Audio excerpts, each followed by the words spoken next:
Olá, aqui estou eu novamente compartilhando com você algo muito importante para a sua vida em todos os âmbitos, especialmente no que diz respeito a relacionamentos. E hoje eu vou pautar-me em uma ideia trazida pelo senhor José Roberto Marques, que é alguém que trabalha a ideia dos comportamentos de inteligência emocional e também inteligência relacional.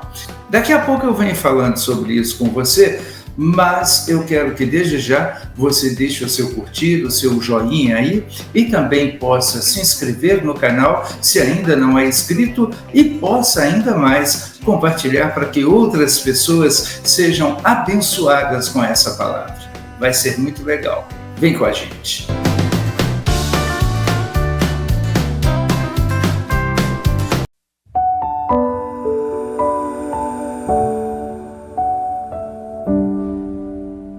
Pois bem, aqui estou para trazer para você pelo menos 10 comportamentos que demonstram a falta de inteligência emocional e eu diria que estão muito ligados à falta de inteligência relacional, ou seja, como esta condição pode afetar os nossos relacionamentos em diversos aspectos. Como eu disse, o autor dessa reflexão, José Roberto Marques, trata isso no âmbito emocional. E eu leio também dessa maneira a condição no ambiente relacional, como pode ser realmente prejudicial quando nós não temos determinadas posturas que seriam próprias para abençoar a nossa casa, nosso ambiente de trabalho, na escola, na vida como um todo. Como eu tenho dito, nós vivemos o tempo todo nos relacionando com as pessoas. Vamos colocar aqui algumas coisas, porque, segundo o que é compartilhado por Roberto,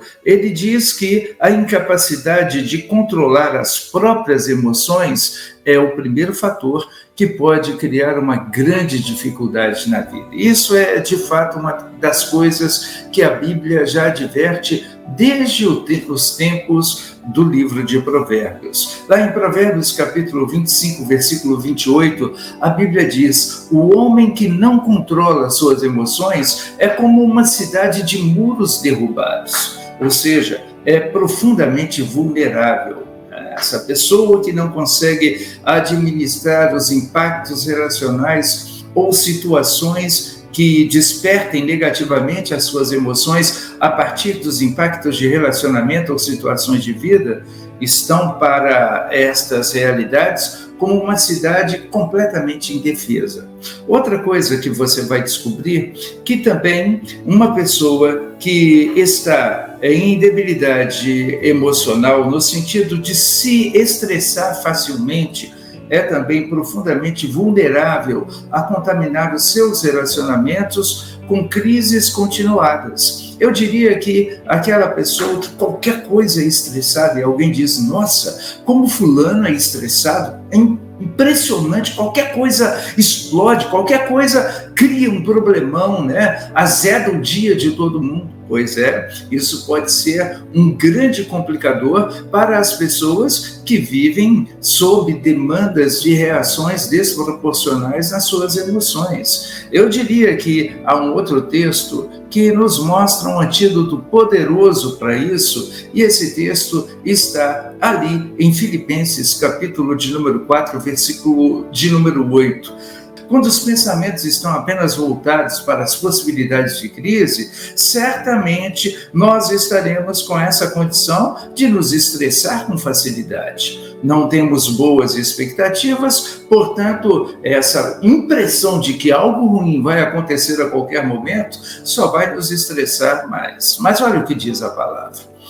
Quanto mais, irmãos, tudo que é verdadeiro, tudo que é honesto, tudo que é justo, tudo que é puro, tudo que é amável, tudo que é de boa fama, seja isto que ocupe o vosso pensamento, se é nisso alguma virtude, algum louvor, seja isso que ocupe o vosso pensamento. Lá em Provérbios, se não me engano, no capítulo de número 19, a palavra vai dizer: assim como você imagina na sua alma, assim é. Então, quando nós temos essa condição de esperar o melhor à nossa volta, naquilo que realizamos, somos, naquilo que estamos fazendo, nas pessoas com quem lidamos, nós projetamos coisas boas, imaginamos sempre que pode terminar em bênção uma conversa mesmo que seja difícil, isso já nos desestressa, isso já libera o nosso coração.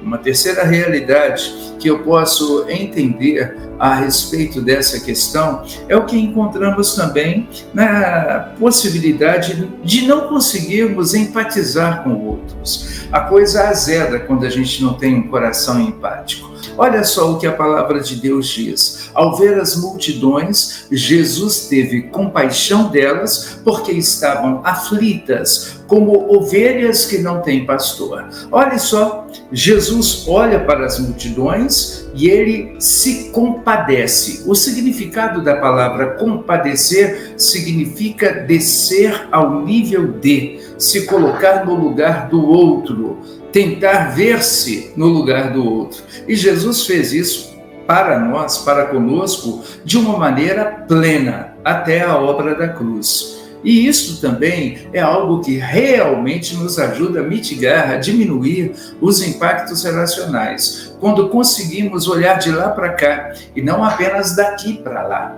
Muitas vezes a gente vê as situações com a nossa ótica, com a nossa experiência, com as nossas competências, com as nossas habilidades e daí julgamos. Na realidade, tente ver da ótica do outro. Outra coisa que você vai descobrir, que realmente é uma demanda para todos nós, está no fato de entendermos que quando nós guardamos ressentimentos, certamente vamos ter dificuldades relacionais. Ressentir significa sentir de novo. E eu tenho um texto bíblico que também fala sobre isso. A Bíblia diz, em Hebreus capítulo 12, versículo de número 15, cuidando para que ninguém se prive da graça de Deus, para que nenhuma raiz de amargura brotando vos perturbe e por ela contaminem a muitos. Esta é uma expressão muito profunda porque a raiz de amargura fala de processos que foram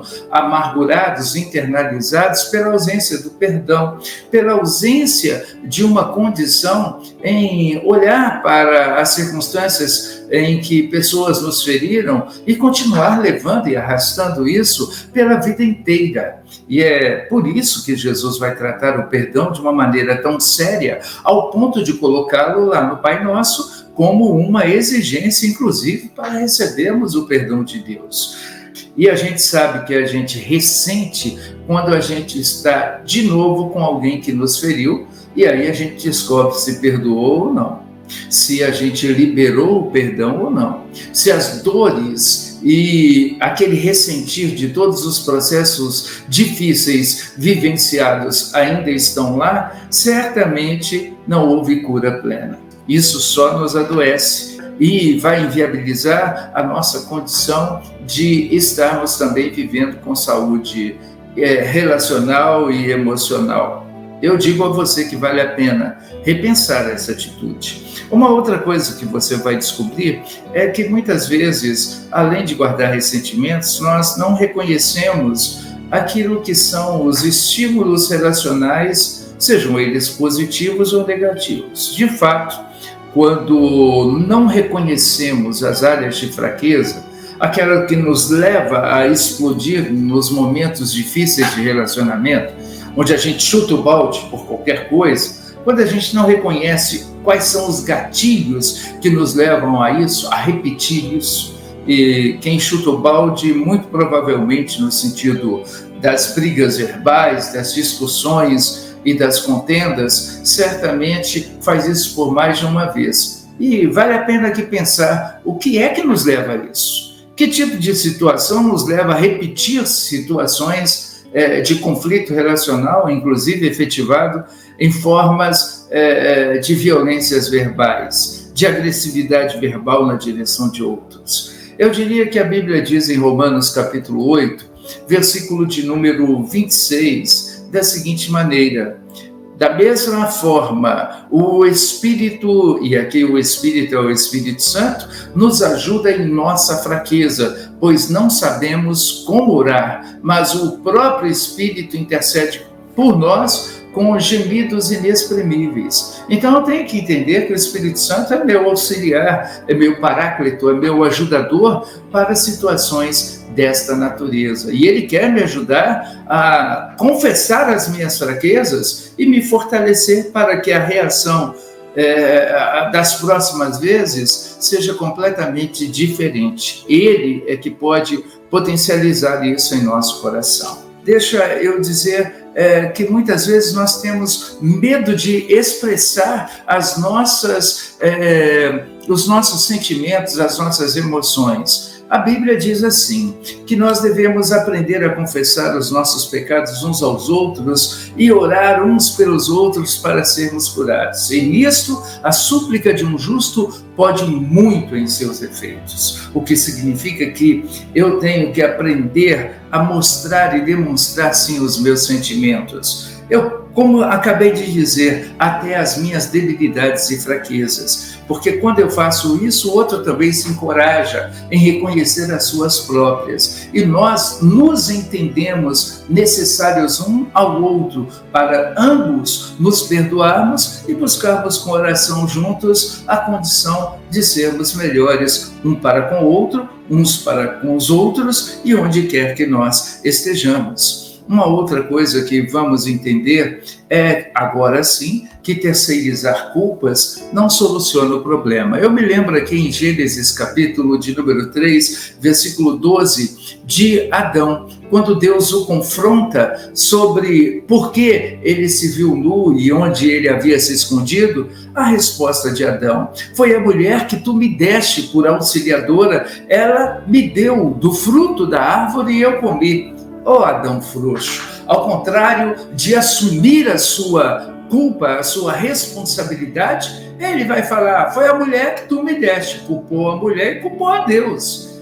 Nós precisamos aprender a assumir a nossa parte no problema. Nem sempre problemas relacionais estão só nos outros, mas podem estar em nós, em nossas atitudes e na nossa forma de ver as coisas. Em penúltimo lugar, aí sim a gente precisa aprender que se sentir ofendido com facilidade pode também ser um problema. Provérbios capítulo de número 20, a palavra do Senhor diz no versículo 3: é uma honra dar fim a contendas, mas todos os insensatos envolvem-se nelas. Lembra que outro dia eu falei, tem gente que dá um boi para não entrar numa briga, mas dá uma boiada para não sair dela? A gente que gosta de brigar. Por outro lado, o provérbio está dizendo, aquele que procura dar fim à contenda, isso não é dar fim simplesmente se silenciando, mas tendo um espírito pacificador, faz completa diferença nos ambientes onde está.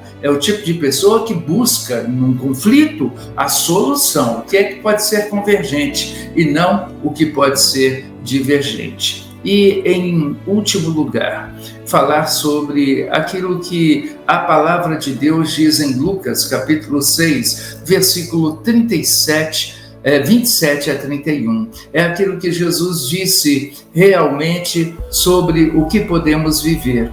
Mas a vós que isto ouvis, digo: amai os vossos inimigos, fazei bem ao que vos odeiam, bendizei os que vos maldizem, orai pelos que vos caluniam. Ao que te ferir numa face, oferece-lhe também a outra, e ao que houver tirado a capa, nem a túnica recuses, e dá a quem te pedir, e ao que tomar o que é teu, não lhe o tornes a pedir. E como vós quereis que os homens vos façam, da mesma maneira lhes fazei vós também.